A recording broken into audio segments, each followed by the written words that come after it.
war nicht mehr der Danu, wie ich ihn kennt habe. Also ein völlig entstelltes Gesicht mit sehr schweren Verletzungen. Ich hatte Luft im Hirn und es war ganz klar, wenn die Luft gross wird, dann stirbst du. Und wenn die Luft weggeht, dann überlebst du. Irgendwie war das wie ein Knick in meinem Leben, wo wir die Augen geöffnet haben. Das ist Dani Müller, Extremsportler, Urgestein in der Schweizer Motorradszene und ein Töfflibub durch und durch. Es ist die Geschichte eines Mannes, der nie aufgab, immer kämpfte und oft übers Limit hinausging.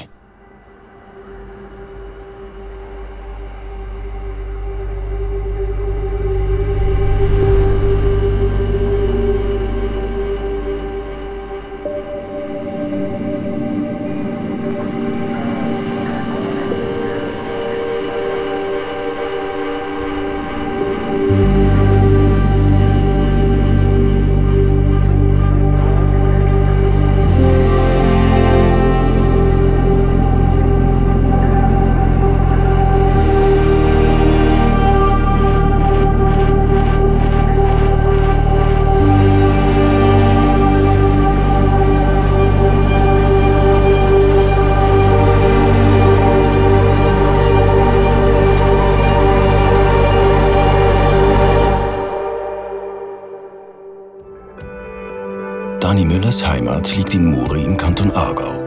Die Familie lebt dort auf dem Bauernhof seiner Großmutter. Dani wächst als zweitjüngstes Kind zusammen mit seiner Schwester und den 2 Brüdern auf. Sein Vater hat einen Beruf, dem man nicht oft begegnet. Er ist diplomierter Bananenreifexperte. Weil die Bananen von Übersee noch grün und unreif in die Schweiz gelangen, reifen sie hier in Reifekammern zu Ende und erhalten erst jetzt ihre typisch gelbe Farbe. Danis Mutter ist Hausfrau und repariert in Heimarbeit hölzerne Obstterrassen. Auch die Kinder müssen mit anpacken. Und so erhält Dani in der Schule seinen ersten Spitznamen, Christli Müller. Kisten reparieren, das ist aber definitiv nicht Danis Lieblingsbeschäftigung. Schon als kleiner Bub kann es ihm nie genug Action sein. Bereits mit 12 Jahren setzt sich Dani Müller auf ein Mofa und dreht erste Runden auf dem Hof. Zuerst noch auf einer Florette, später dann aber schnell auf größeren Motorrädern. Die Faszination ist riesig. Die Geschwindigkeit, die Motoren, die Geräusche, der Geruch. Dani setzt sich in jeder freien Minute auf ein Motorrad und schraubt nächtelang in der Werkstatt. Das Ganze hat eigentlich angefangen schon in der Schulzeit. Ich bin hier in Muri aufgewachsen und wir haben dazu mal in Muri im Aspi oben eine Trainingsstrecke gehabt, eine Motocross-Trainingsstrecke. Hat mich irgendwie fasziniert, das Ganze. In dieser Zeit setzt sich Dani ein klares Ziel in den Kopf. Ich will Motorradprofi werden. Seine Eltern sind von diesem Berufswunsch nicht sonderlich begeistert. Doch sie unterstützen Danis Pläne. Insgeheim denken sie, dass dies wohl sowieso nur eine vorübergehende Phase sein wird. Doch da hatten sie sich gewaltig getäuscht. Es wird zu Danis Lebenstraum.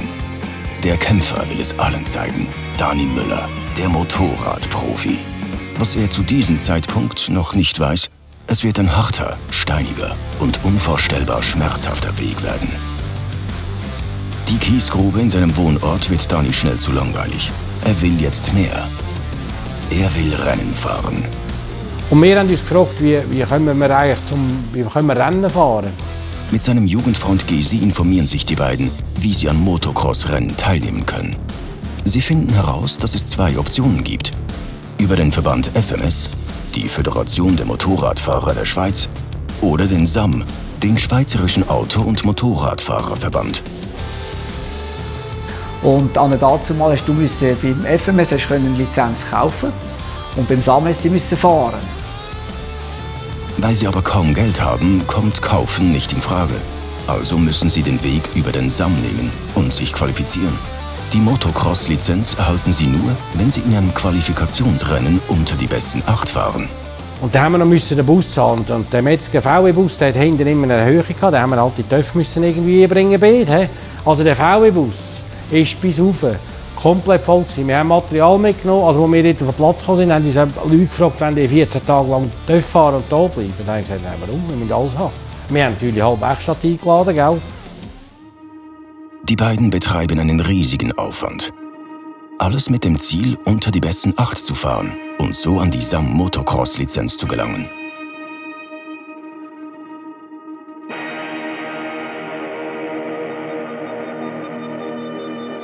Wir sind auf das Volkenswil, ist es, glaube ich, gefahren.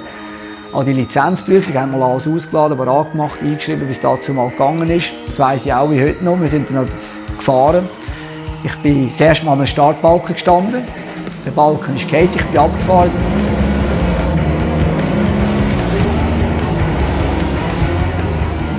Ich war irgendwie 5., 6., 7. bin vorne gefahren, aufs 2, aufs 3.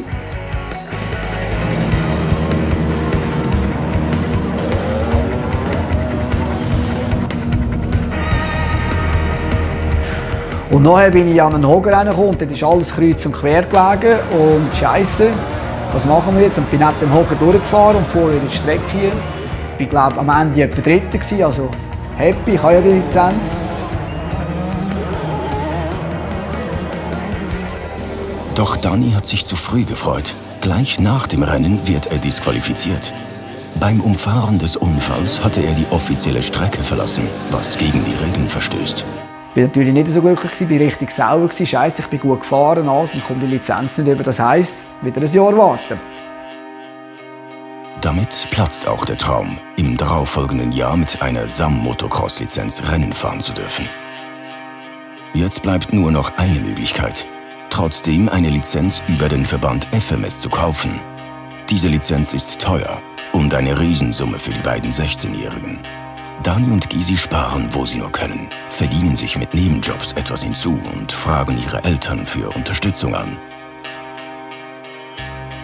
1982 können sich Dani und Gysi endlich die FMS Motocross-Lizenz kaufen.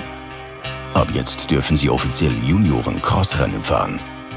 In dieser Kategorie fährt man mit 125 Kubik Motorrädern auf unbefestigtem Gelände.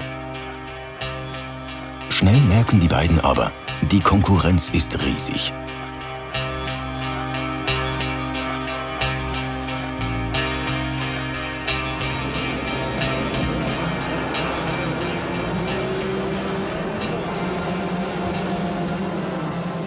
Denn in der Juniorenkategorie starten über 250 hochmotivierte Fahrer. Wir hatten 8 Gruppen, Achtelfinal, Viertelfinal, Halbfinal, Final. Wahnsinn gewesen, also wirklich. 97 der Müller Dani, das 110 war der Öri Roger, das 93 hatte ich und das 215 war der Kuhn Rico, der auch angefangen hat, Motocross zu fahren. Dani und seine Jugendfreunde müssen sich gegen eine große Konkurrenz durchsetzen. Einer sticht allerdings aus diesen vielen Fahrern heraus: Dani Müller.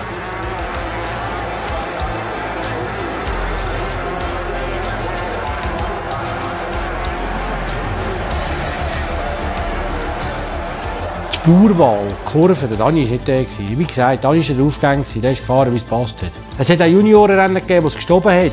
Dann bin ich ab dem Gas, wenn ich nichts mehr gesehen habe. Er hat einfach Gas gegeben. Er hat gesagt, da vorne muss irgendwo rechts rumgehen.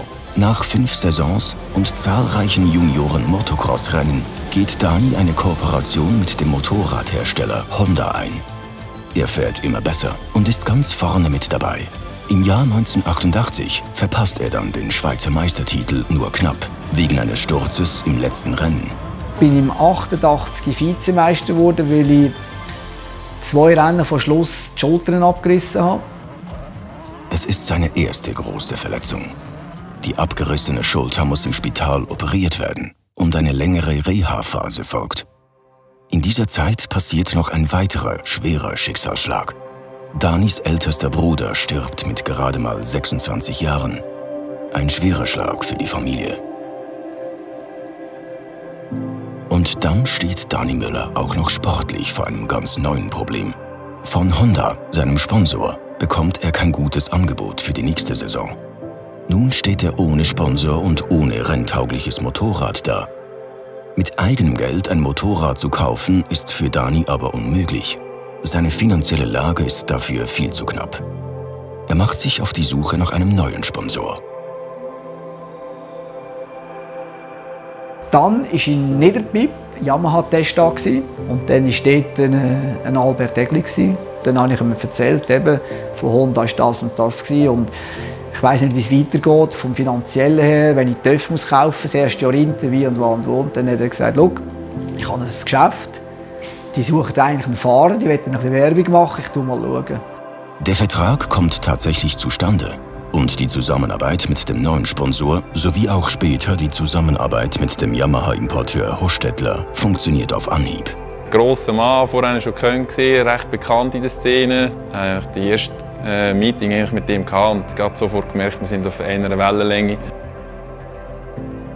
Ich habe 1989 war nachher nie mehr aufgehört mit Yamaha natürlich, weil die Beziehung hat dann so gewachsen. Das ist jetzt nicht Yamaha, das sind gewisse Leute, die bei dieser Firma Hostetler geschafft haben, die einfach geschaut haben. Das war natürlich super für mich. Dank der großen Unterstützung in seinem Umfeld und durch den neuen Sponsor schafft es Dani Müller wieder an die Motocross-Spitze. Immer an seiner Seite seine Jugendfreunde Gysi und Roger Ury. Die drei verbindet eine tiefe Freundschaft. Das sind haarsträubende Sachen, die wir erlebt haben. Und wenn man so Zeug erlebt zusammen, schweißt es halt schon zusammen. Man hat wirklich einander nicht im Stich gelassen. Sonst wären wir eigentlich gar nicht so weit gekommen.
Als Dani 26 Jahre alt ist, gewinnt er bei einem Wettbewerb eine Reise nach Amerika.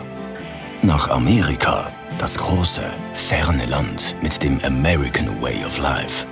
Dahin wollte er schon immer mal. Er fragt seinen Freund Roger Ury, ob er mitkommen wolle. Dieser zögert keine Sekunde. Für ihn war es sowieso ein Traum, auf Amerika zu gehen. Und für mich ein guter Grund, zum Mitgehen, um den Traum einmal zu erleben. Doch bereits vor dem Abflug von Zürich nach Florida startet die Reise nicht wie geplant. Am Flughafen. Dort hat die Geschichte eigentlich schon angefangen, die verrückte Geschichte. Herr Ury, es tut mir leid, Sie können nicht fliegen. Und dann haben wir so gedacht, ja, die macht jetzt ein Gespässchen. Und dann sagt sie, es ist ernst, Ihr Pass ist abgelaufen. Ich stehe dort am Check-in-Schalter, Pass abgelaufen. Die beiden entscheiden, dass Dani alleine fliegt und Roger nachkommt, sobald er einen neuen Pass hat. Ich bin nach Amerika geflogen, Florida. 2 Tage später ist dann wirklich der Roger nachgekommen. Wir hatten dort schon einen Traum gehabt, wir wussten, wir wollten Jet-Ski fahren. Und ich glaube, so am 2. oder 3. Tag haben wir uns entschieden, dass wir diese Dinge mieten. Sind wir in den Hafen runtergefahren. Ich hatte jetzt Jetski vermietet. Dort ist unser Traum am Strand gelegen. Eigentlich haben wir von diesen Jetski null Erfahrung gehabt. Also drauf hocken, Gas geben, wie wir es eigentlich dort mal mit allem gemacht haben. Egal was für einen TÜV. Hauptsache schnell. Wir haben dort die Instruktionen schnell angepasst, drauf gehockt, zum Hafen ausgefahren und dann halt wie alles dort mal war in unserem Leben. Schneller, weiter, höher.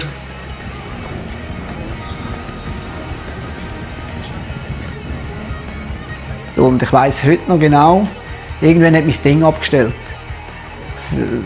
Und ist wieder angelaufen und wieder abgestellt. Und ich habe dem Roger irgendwie ein Handzeichen gegeben. Es läuft nicht mehr. Ich drehe mich um, sehe ihn, kehre um, fahre auf ihn zu.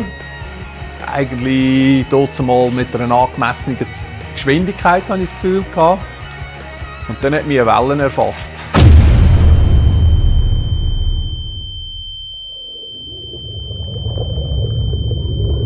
dann ist eigentlich dunkel.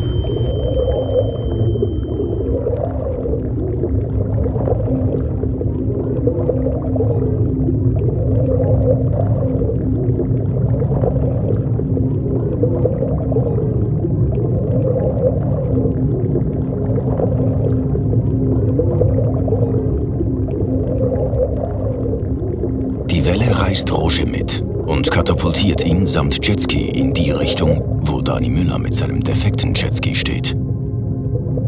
Der Jetski prallt mit voller Wucht auf Danis Kopf. Wir sind im Golf von Mexiko, der ist gross. Und du weißt, es ist etwas passiert. Ich habe ihm seinen Jetski gesehen, der ist noch irgendwo rumgetuckert. Ich bin noch auf dem Jetski oben gehockt und dann war er nicht mehr rum. Und ich, so wie ich mich erinnere, ich habe den gesucht und gesucht. Der kann einen Meter nicht mehr zu sein oder 10 Meter nicht mehr zu. Ich kann ihn nicht sehen. Und das ist, im Moment ist das, was ist jetzt passiert, oder? Plötzlich taucht Dani lieblos neben dem Jetski von Roger auf. Roger versucht sofort, ihn aus dem Wasser zu ziehen und schreit um Hilfe. Leichte Abschnitte in meinem Kopf finde, wo ich irgendwann mal im Meer verwache, wo ich in der Schwimmweste hänge und er zieht mich raus. Es ist dann eigentlich alles ziemlich schnell gegangen, weil eben, wir sind sehr nah am Strand zu, also eben wahrscheinlich zu nahe. Denn wie Amerika ist, dort hat schon jeder zugeschaut. Es haben schon 3 Krankenwagen gewartet, also, die sich fast darum gerissen haben, ihn mitzunehmen. Dani wird so schnell es geht mit dem Krankenwagen nach St. Petersburg in ein Spital gebracht. Weil er schwerste Kopfverletzungen hat und nicht mehr ansprechbar ist, verlegen sie ihn auf die Intensivstation. Ich bin dann im Koma gelegen. 2, 3, 4 Tage, ich weiss es nicht mehr ganz genau. Bilder, die mag mich noch gut erinnern. Also, es war nicht mehr der Danu, wie ich ihn gekannt habe. Oder? Also völlig entstelltes Gesicht mit sehr schweren Verletzungen. Durch den Aufprall mit dem Jetski hat Dani gravierende Verletzungen im Gesicht und ein schweres, offenes Schädel-Hirntrauma.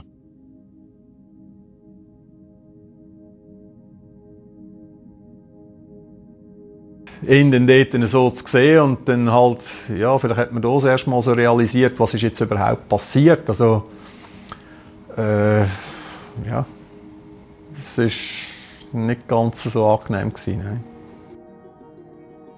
Es werden mehrere Spezialisten von anderen Spitälern eingeflogen, um sich um Danis Verletzungen zu kümmern. Darunter auch ein Gesichtschirurg, der sein Gesicht wieder zusammenbauen soll. Denn durch den Aufprall ist Danis Gesicht völlig entstellt, die Nase komplett eingedrückt und seine Zähne rausgeflogen.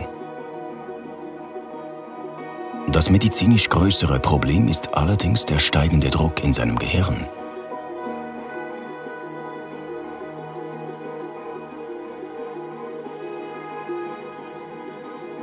Ich hatte Luft im Hirn und es war ganz klar, wenn die Luft groß wird, dann stirbst du. Danis Leben hängt an einem seidenen Faden. Und lange ist unklar, ob er seine schweren Verletzungen überleben wird. Ja, Überlebenskampf, ja, also im Unterbewusstsein, aber ich glaube, das sind so Sachen, es hat nie ganz abgelöscht, es ist immer wieder ein bisschen gekommen und wo wir sehr wahrscheinlich dazu bewegt haben, du kämpfen, oder? Weil es sind ja wirklich 1, 2 Tage, wo man nicht gewusst hat, wie es endet. Also das sagt natürlich Roger, ich weiss das nicht. Nach mehreren Tagen erwacht Dani aus dem Koma. Sein gesamtes Gesicht ist mit einem Gips zugedeckt. Er merkt, dass wohl etwas Schlimmes passiert sein muss. Was genau, weiß er aber nicht. Nach und nach erklären ihm Roger und die Ärzte, wie es um ihn steht. Mit seinem Bewusstsein kehrt gleichzeitig auch sein Kämpfergeist zurück. Tief in ihm schöpft er Kraft, durchzuhalten. Ich denke, das sind die Segmente, die ich im Kopf habe, die haben gesagt, kämpf für dein Leben. Als er nach 2 Wochen das erste Mal die Gipsmaske abziehen darf, ist Dani schockiert. Sein Kopf sieht völlig anders aus. Aufgedunsen und überall vernarbt. Gedanken durch den Kopf gegangen, wie geht das weiter? Schnell fasst Dani wieder seinen Lebenswillen und versucht, nach vorne zu schauen. Ich glaube, das hat mich geprägt. Bis heute darfst du einfach wirklich nie aufgeben. Das Kämpfen lohnt sich. 3 Wochen nach dem Unfall ist er wieder stabil und die schweren Verletzungen beginnen zu heilen. Dani und Roger können wieder in die Schweiz zurückkehren. Der Jetski-Unfall belastet Dani Müller weiterhin schwer. Kann er sich je wieder auf ein Motorrad setzen? Und was ist mit seinem Bubentraum, Motorradprofi zu werden?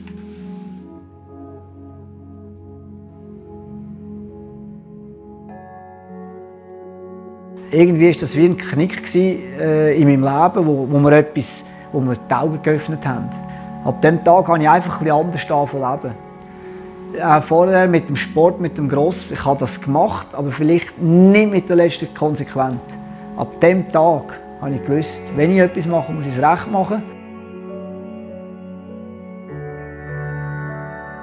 Für ihn ist klar, er will die Verletzungen überwinden, wieder trainieren.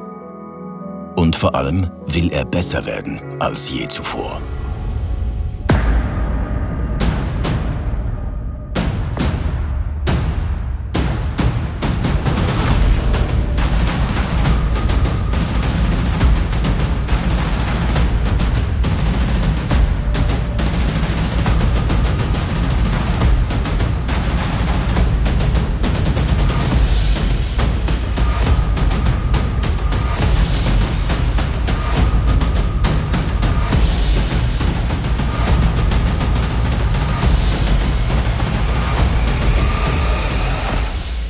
Und habe wirklich konsequent nachher trainiert. Ich wollte zurückkommen. Das hat sich nachher immer weitergezogen. Ich habe nicht mehr halbpatzige Sachen gemacht ab dem Moment. Und das war vielleicht der Schlüssel zum Ganzen, oder? Das war es tatsächlich. Denn nur ein Jahr nach seinen schweren Verletzungen fährt Dani Müller wieder Motocross. Und zwar nicht irgendwie, sondern ganz vorne an der Spitze.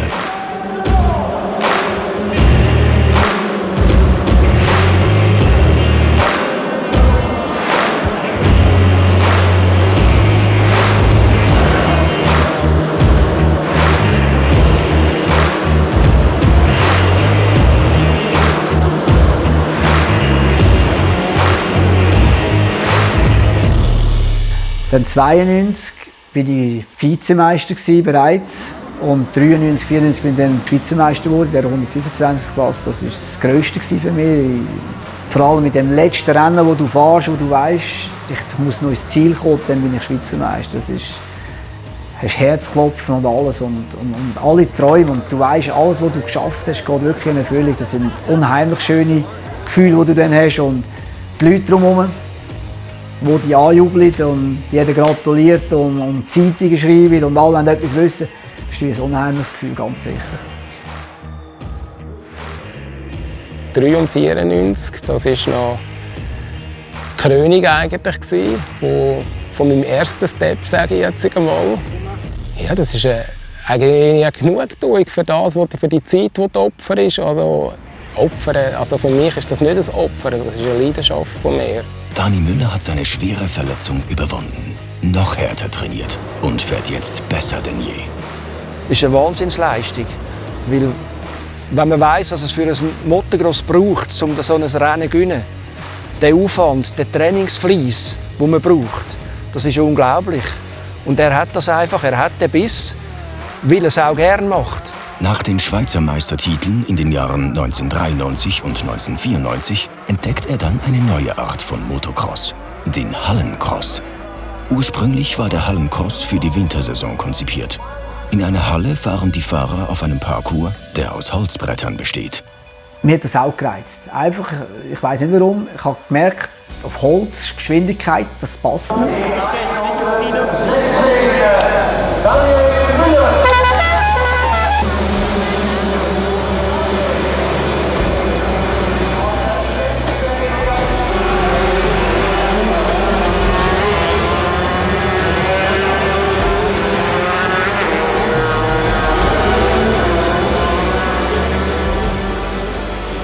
Im Hallencross in Zürich, wo auf Holzboden noch stattgefunden hat. Dort bin ich mit dem Vater schauen. Und dann hat einer gegeben, der ist nebst der 6-Tage-Rennbahn, die auf Holz war, hat einen einfach noch auf der Bandenwerbung, quasi, wo 90 Grad abgeschrägt war, fahren. Und das war der Müller Dani. Und dort hat er mich das erste Mal einfach, fasziniert und gedacht, wie ist das überhaupt möglich. Schnell ist Dani Müller auch hier erfolgreich. Er fährt jetzt im Winter Hallencross und im Sommer Motocross. In der Schweiz, in Deutschland, Österreich und sogar Supercross in Indien, Israel und Griechenland. Sein Name ist überall. Er ist jetzt einer der ganz Großen in der Szene. Mit den zahlreichen Erfolgen steigt er in immer höhere Kategorien auf und fährt von Saison zu Saison größere, schwerere Motorräder. Doch die schwereren Maschinen sind nicht gemacht für Dani. Als leichter Fahrer hat er immer wieder Mühe, die Kontrolle über den TÜV zu behalten. Das bleibt nicht ohne Folgen. In den Jahren 1996 und 1997 bricht er sich gleich 3-mal hintereinander sein Bein. Die Beinbrüche, die haben dann wirklich bei mir etwas ausgelöst. Ich habe dann gemerkt, dass ich mit diesen Töpfen nicht auf diesem Level fahren kann. Dass ich einfach zuerst nicht ganz gemacht bin für das. Ich habe einfach gemerkt, jetzt muss eine Veränderung geben.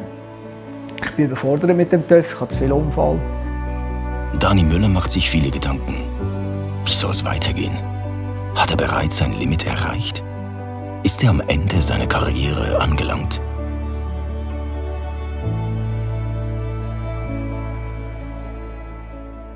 Der Zufall will es, dass genau in dieser Zeit die neue Sportart Supermoto aufkommt. Supermoto, oder auch Supermotard genannt, kommt ursprünglich aus Amerika und ist ein Rennen auf kombiniertem Untergrund, bei welchem die Fahrer innerhalb einer Runde sowohl auf festem Straßenbelag als auch auf Offroad-Passagen fahren. Wegen dieser verschiedenen Untergründe sind die Fahrer technisch sehr gefordert. Und genau das liegt Dani Müller. Er will es in dieser neuen Sportart versuchen. 1996 war das erste Supermotard in der Schweiz, in Lausanne. Das war die französische Meisterschaft und hat aber eine Klasse gegeben, wo jeder noch mitfahren konnte. Noch ein Problem, ich habe ja keinen TÜV. Dann hat mir der Res Steimer von der Hostetler mir angerufen und gesagt, schau, beim Grobert unten, dort steht so ein wahnsinniger TÜV, aber es traut dann keiner zu fahren, es kann keiner fahren. Es ist eine Yamaha 500 Zweitakt, die beim Team Grog in der Nähe von Solothurn steht. Ein Motorrad mit unglaublicher Kraft. Auf alle Fälle darf sowieso niemand fahren, weil alle Angst hatten. Und irgendwie hat es dann im Aargau nicht vernommen. Und dann steht einer da und sagt, ja, er darf schon mal probieren. Der TÜV das erste Mal angelassen im Training und es ist gerade eine Liebe entstanden. Also es hat gerade funktioniert. Ich bin Lausanne zu suchen gefahren, habe zuerst ein bisschen von weitem geschaut. Die Front ist nicht lang gegangen. Habe ich mich gesehen, am Boden noch, gerade unter ein Auto unter. Aber Müller ist Müller, oder? Hat das Zeug gesucht, wieder drauf. Dani Müller fährt den TÜV wie kein anderer. Deshalb wird er als festes Mitglied ins Team Grog aufgenommen. Mit Dani als Fahrer ist das Team schnell sehr erfolgreich und es folgen zahlreiche Top-Klassierungen in der Schweiz. Dass wir überhaupt durch die Schweizer Meisterschaft kommen konnten, das war mal ein Grundding. Aber es war mal gleich mal einfach schon nicht mehr genug. Und für uns war natürlich nachher, bringt er sehr viel hin, dass wir an die Europameisterschaft gehen können. Das hat natürlich auf Anhieb funktioniert, weil er ist natürlich auch einer von den ersten, oder man sagen, der eine Show abmacht. Und das Supermotard ist für eine Basisshow. Also er hat das Leid hingelegt, er hat, wenn das Rennen fertig ist, eine mächtige Show abgezogen. Und der Name ist natürlich nachher Bad Boy gewachsen. Oder? Einfach, er ist verrückt. Nachdem Dani 2-mal den 2. Platz bei der Schweizer Meisterschaft belegt, ist es dann 1999 soweit. Da haben wir die Europameisterschaft gewonnen. Das war natürlich dann das Höchste. Die Weltmeisterschaft hat es noch nicht gegeben. Und als wir dort gehen konnten, das ist natürlich für uns das Absolut, oder? Gegen die ganz, ganz grossen Werksteam als Klein Müller mit dem Team hier an der Europameisterschaft in alle. Also England, Frankreich, Belgien, Holland. Griechenland sind wir noch gewesen, zweimal sogar. Here at Three Sisters, Dani Müller on pole. Müller struggling to find a way through.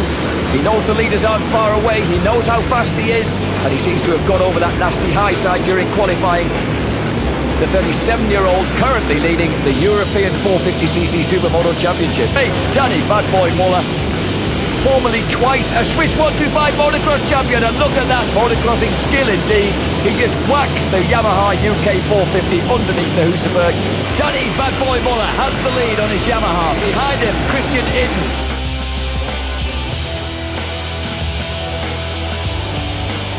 And it's going to get very hairy, I think. Leighton Hay in second place, that's Muller that leads. Jono White on the 74 bike down. Right, there's Danny Muller, number 8, the Swiss rider. Es ist schon ein Ziel, das wir erreicht haben. Und dort ist noch nicht qualifiziert, also auch vorne mitgefahren. Ich war sehr erfolgreich in der Europameisterschaft. Ich habe ja im letzten Jahr dann angeführt bis zum letzten Rennen in Griechenland und bin dann aber dort wegen einem technischen Problem eigentlich aufs 3 zurückgefallen. Aber auch dann war mein Name publik. Es folgen 2 Jahre, in denen Dani in England die Supermoto Winterserie fährt und diese in der 450er-Kategorie auch gewinnt. Super Zeit in England, 2 Jahre, und der Abschluss war dann eigentlich, dass er, der Traum, der englische Teamchef, wir gehen nach Amerika, ob ich mitkommen. Amerika. Da kommt ihm sofort wieder der schwere Unfall mit dem Jetski in den Sinn. Aber in Las Vegas an der AMA Supermoto Championship teilzunehmen, da überlegt er keine Minute.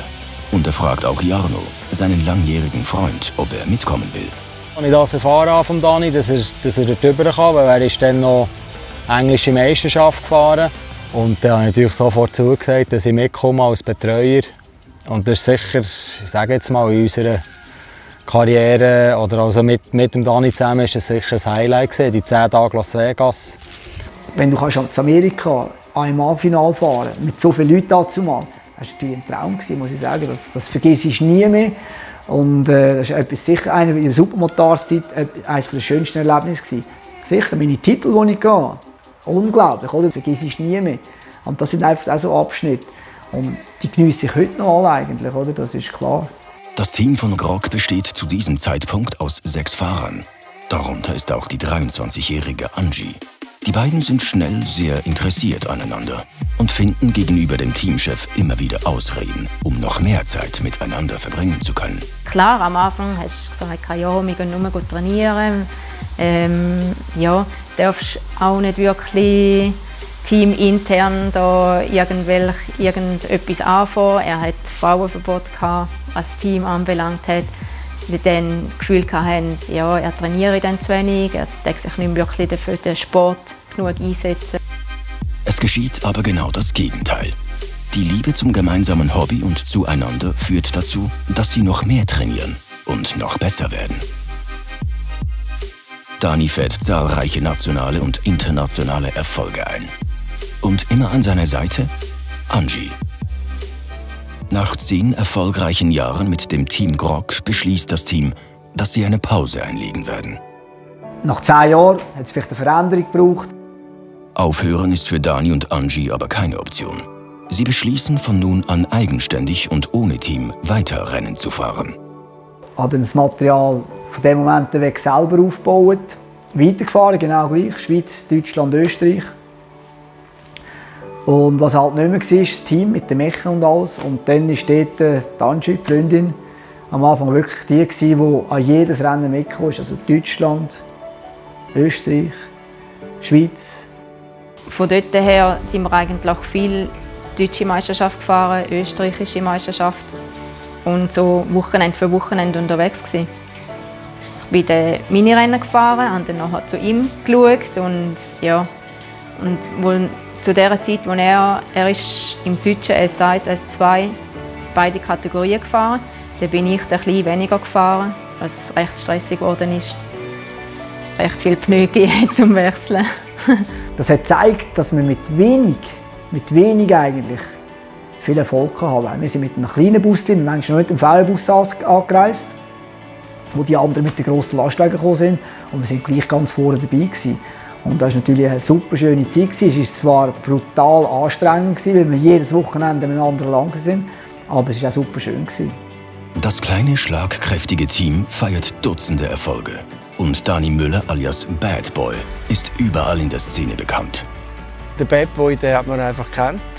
Seine Erfolg, das ist unbeschreiblich gewesen. Ich habe ihn eigentlich das allererste Mal gesehen fahren. Das ist in Deutschland an einem Rennen, wo er 2 Klassen gefahren ist und der deutsche Meister um 1 Punkt vergeigt hat. Dani Müller vom Urgestein, dort mal schon natürlich eine Legende. Dort mal noch vorher das Supermotorrennen schauen und er war immer vorne dabei. Ich hatte sogar Poster von ihm, so im Nachhinein, wenn ich zurückdenke. Der ungeheure Wille, so manches Jahr, Winter für Winter, so viel TÜV zu fahren, den ganzen Aufwand zu betreiben, weil es ist nicht nur das TÜV-Fahren, das wir hier haben vor den Zuschauern, sondern eben Vorbereiten vom TÜV, das konditionelle Training, dann die Motoren vorbereiten, TÜV vorbereiten. Und dass er das eigentlich, sage ich jetzt einmal, als kleines Team immer so auf die Reihe gebracht hat und immer weitergemacht hat, das ist schon noch eindrücklich. Ja. J'ai beaucoup de respect pour lui au niveau de tout l'entraînement qu'il fait, la condition physique qu'il fait. Il est fit, c'est pas facile avec les années.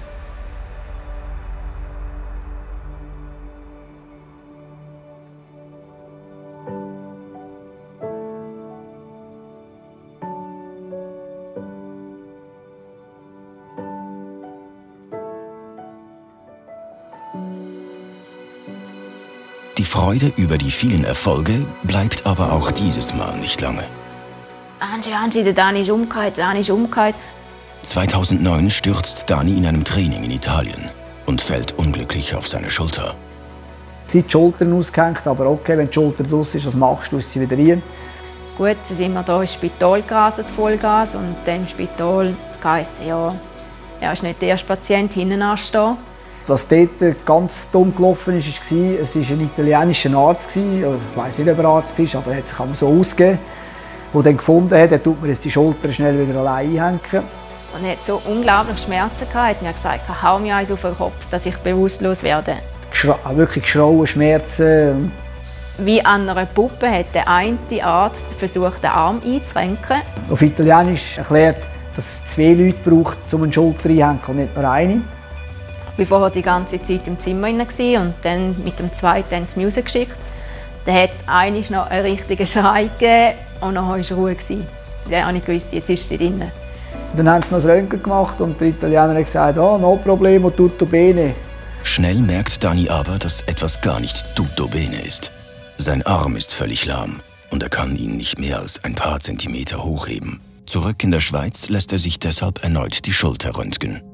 Und dann ist dann die niederschmetternde Diagnose eigentlich von dem Arzt, der das geröntgt hat, und hat gesagt, komplett kaputte Schulter. Es ist alles kaputt, also alle Nerven, Sehnen, Muskel ist abgerissen, die Rotatorenmanschette kaputt.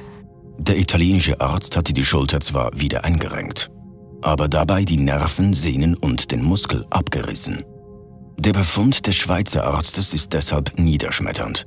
Es ist quasi ausgeschlossen, dass Dani mit dieser kaputten Schulter jemals wieder auf Profiniveau TÜV fahren kann. War es das also? Das Karrierenende von Bad Boy? Wegen dieser kaputten Schulter? So richtig glauben kann und will das Dani nicht. Und er holt sich bei einem weiteren Arzt eine Zweitmeinung. Ich habe ihm den Fall geschildert. Dann hat er auch gesagt, es sieht wirklich schon nicht gut aus. Es ist richtig kaputt. Aber es besteht immer eine Hoffnung. Der Arzt erklärt sich bereit, die Schulter so gut es nur geht zu reparieren. Aber natürlich ohne Garantie, dass Dani wieder den Weg zurück aufs Motorrad schafft. Es folgt eine mehrstündige Operation.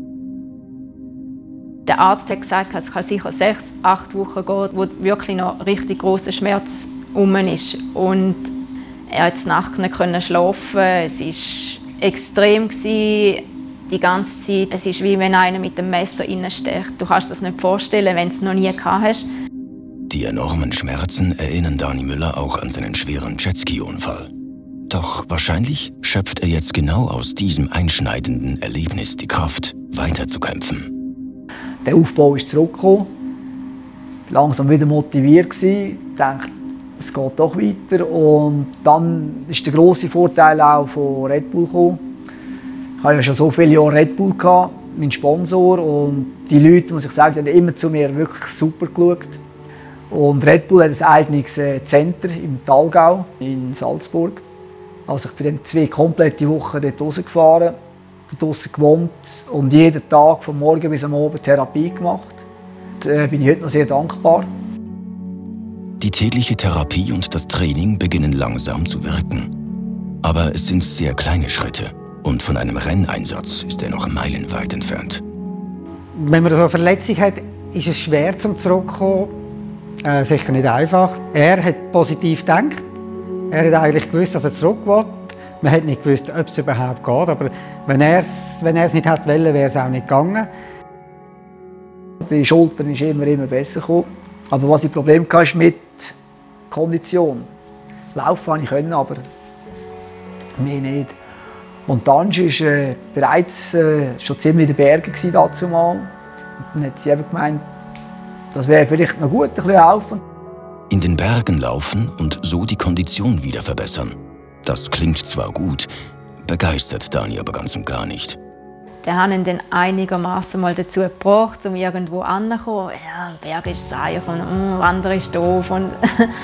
Was Angie anfangs nicht wusste, Dani hat Höhenangst. Dani Müller, der wie ein wilder Motorrad fährt. Er, der meterweite Sprünge macht und sich vor keinem Rennen oder Gegner fürchtet. Dieser Dani Müller hat tatsächlich Höhenangst. Doch Angie bleibt hartnäckig und versucht ihn für eine erste Wanderung zu überzeugen. Er war nicht wirklich davon überzeugt, aber trotzdem, ich habe ihn mitgeschleicht. Es ist relativ steil von der einen Bergwand hinten oben runtergegangen. Und dann ist er dort am Berg angehockt und gesagt, da gehe ich nicht mehr weiter. In der Mitte bin ich abgehockt und habe zu ihr gesagt, so, jetzt Regen anrufen, jetzt Höcke runterholen, ich komme nicht mehr weiter. Das wäre schön, aber ich habe so dermaßen Höhenangst. Das ist unglaublich, das hätte man sich gar nicht vorstellen können. Nach langem Hin und Her und viel Überzeugungsarbeit von Angie schafft es Dani dann doch zurück ins Tal.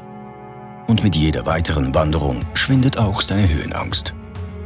Eins habe ich auch gemerkt, wenn ich trainiere am Berg, erstens habe ich Freude, Natur, die Höhe. Ich bin fit geworden, ich bin immer fitter geworden. Er trainiert intensiv und läuft täglich auf seinen Hausberg Rigi. Seine Schulter wird besser und besser und auch seine Höhenangst lässt er hinter sich. Trotz dieser großen Fortschritte ist nach wie vor nicht klar, ob Dani jemals wieder auf Profiniveau Motorrad fahren kann.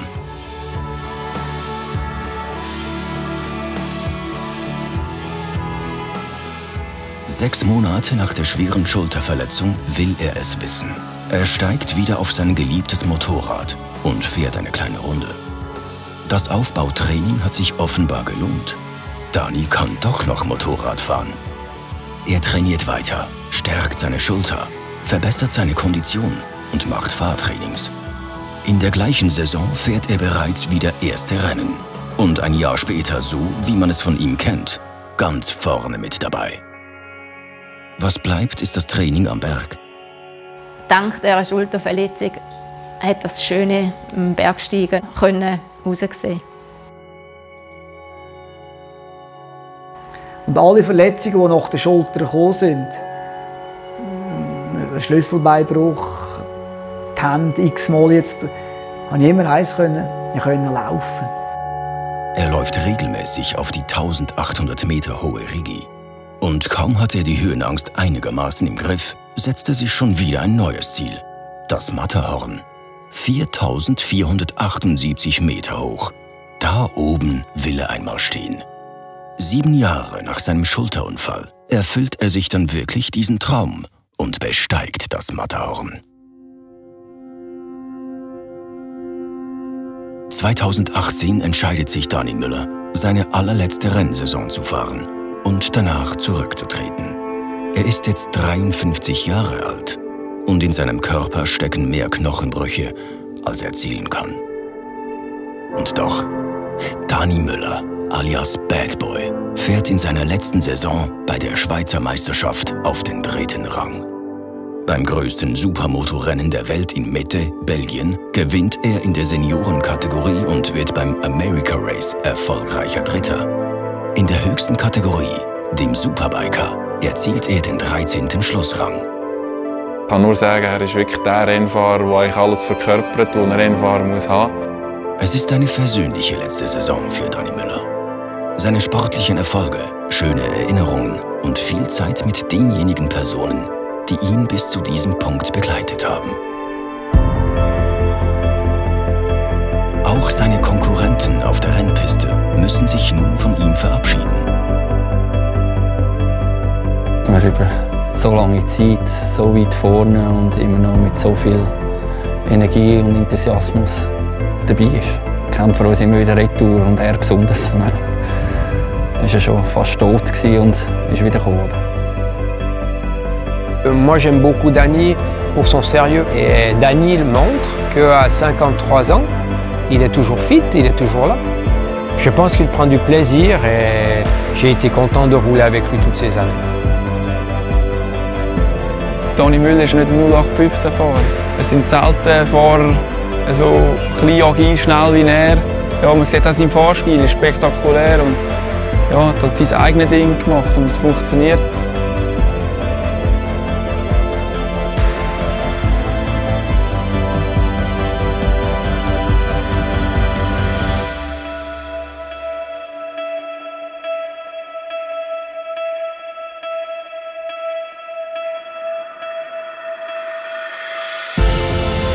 Es ist Zeit, zurückzublicken. Auf die Karriere eines Mannes, der seinesgleichen sucht. Auf einen Mann, der sich seinen Bubentraum vom Motorradprofi erfüllte. Und einen Mann, der die Grenzen seines Körpers x-fach ignorierte. In Kauf nahm, dass er medizinisch immer wieder zusammengepflegt werden musste. Und unzählige höllische Schmerzen durchlebte.